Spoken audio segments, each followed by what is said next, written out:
자, 이번에는 어쩌면 이 강의 시리즈에서 가장 중요할 수도 있는 주제, 코딩하다 막혔을 때는 어떻게 해야 되는가에 대해서 말씀을 드리겠습니다.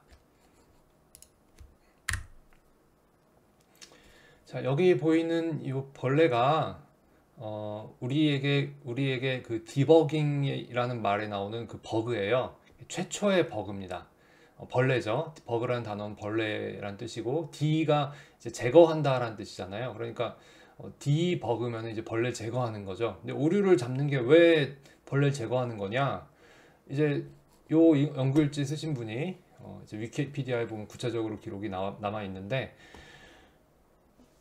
뭐가 잘 안 돼서 들여다보다 보니까 이 벌레가 70번 릴레이 기판에 껴있던 거예요.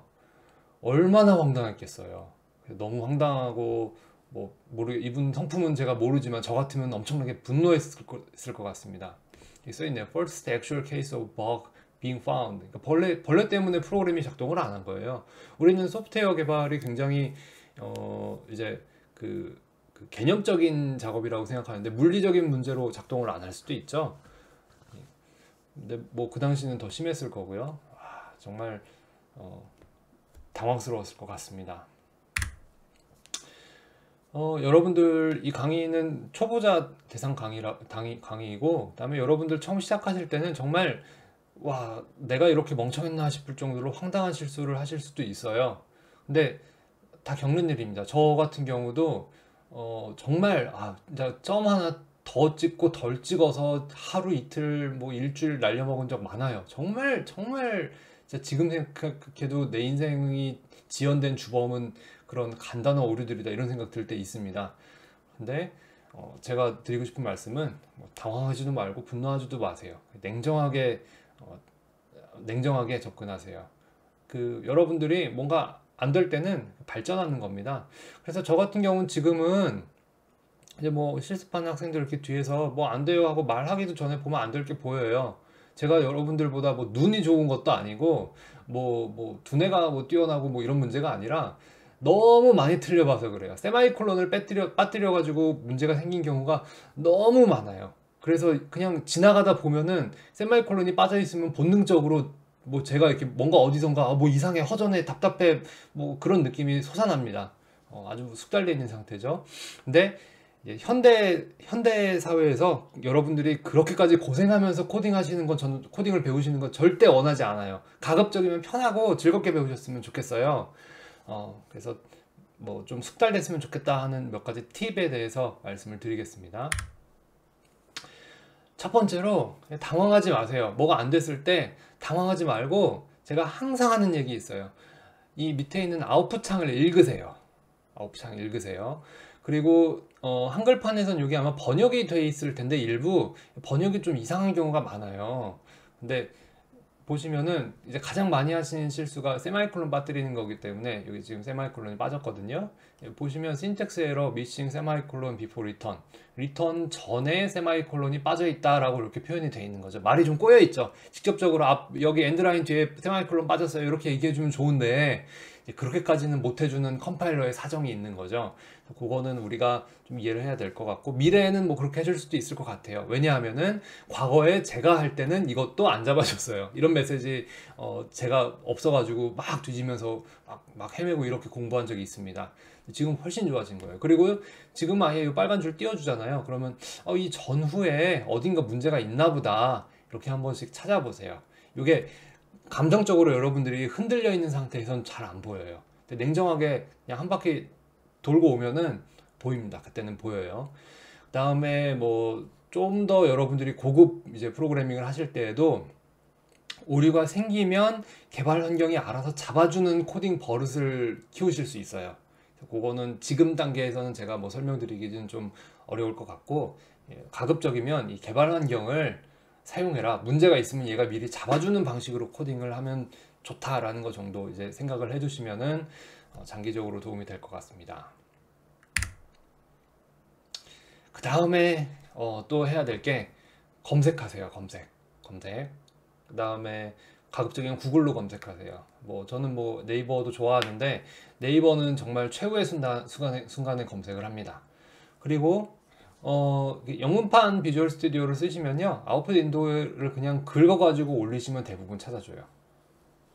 찾아줘요. 그래서 에러 2143, 이거 C 컴파일 에러 2143이 뭔지 전혀 모르지만 이렇게 하면은 쭉 나옵니다. 그 다음에 여기 스택오버플로우닷컴이라는 곳이 있죠. 여기에 뭐 질문이 아주 몰려 있습니다.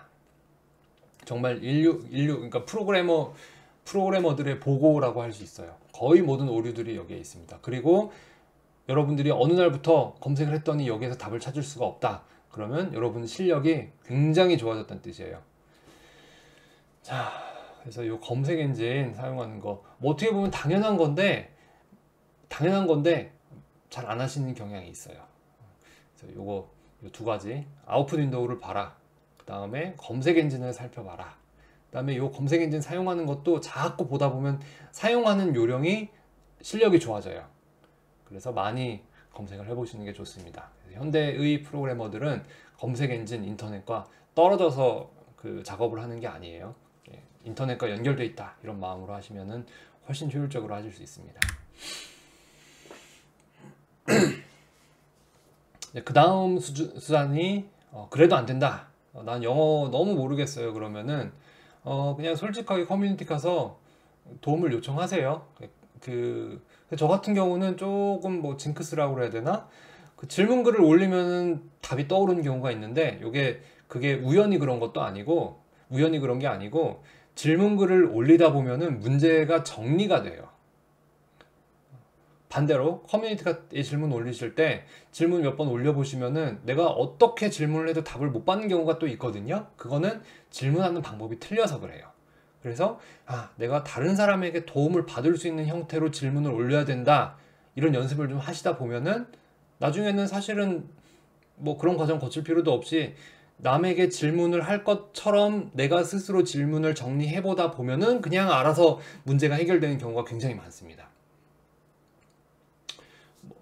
근데 그래도 해결이 안 될 때는 이제 커뮤니티에 글 올리시는 건 좋죠. 근데 보통 이제 처음에 글 올리면은 뭐 질문을 이렇게 올려요 막 이러면서 막 타박 주는 사람들도 있거든요. 근데 그런 분들 미워하시면 안 돼요. 정말 고마운 분들입니다. 진짜 관심 없는 사람들은 그런 댓글도 안 달아요.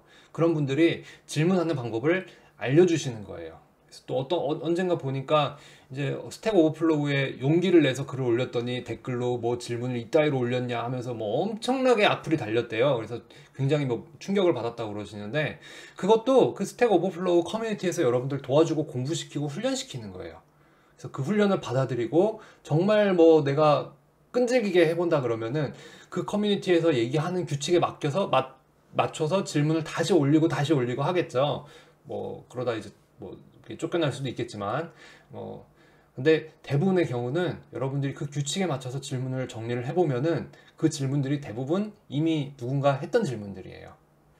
그럴 수 있습니다. 근데 이렇게 커뮤니티를 통해서 다른 사람과 의사소통을 하면서 답을 찾는 과정이 또 굉장히 바람직한 과정입니다.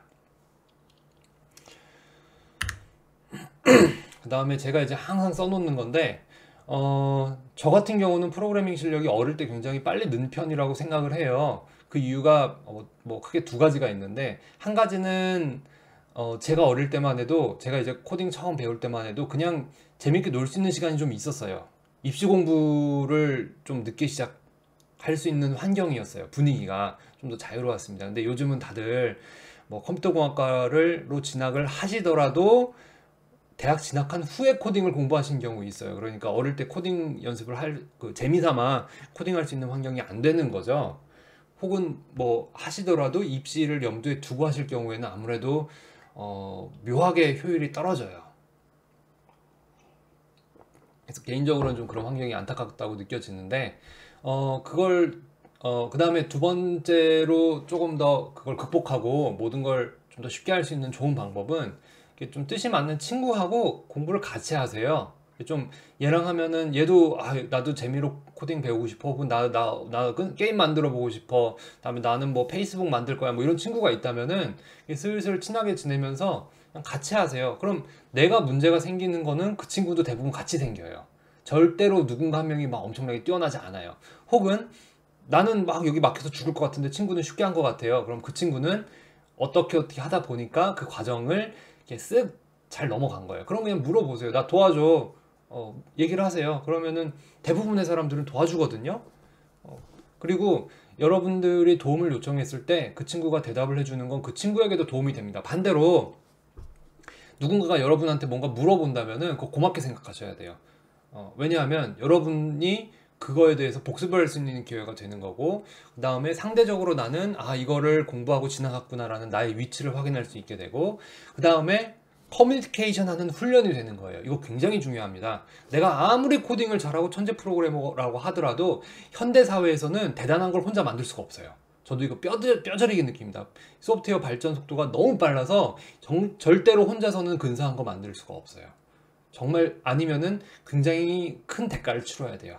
노력이나 시간을 엄청나게 쏟아부어야 됩니다. 그렇게 하는 게 아니고 남과 같이 해야 되는데, 뭐 여러분들이 실력이 좋을수록 주변에 여러분보다 실력이 좋은 사람이 있을 확률이 낮아지겠죠. 말을 좀 돌려서 했는데, 하여튼 그렇기 때문에 그런 사람들과 여러분들이 큰 일을 하려면은 여러분들이 그 사람들에게 내가 알고 있는 걸 가르쳐주고 그 사람들 실력을 끌어올리면서 해야 돼요. 그래서 이거 좀 명심하시고, 뭐 여러분들이 좀 잘 모르는 경우가 많다 그러면은 뭐 친구에게 물어보시는 거 굉장히 좋다라는 말씀 드렸고, 그 다음에 친구나 주변 사람들이 뭔가를 물어볼 때 그걸 귀찮다, 아유 얘는 이것도 몰라, 뭐 이렇게 생각하실 게 아니고 자신이 발전할 수 있는 기회로 생각을 하실 수 있다라는 거, 그렇게 꼭 말씀을 드리고 싶었습니다.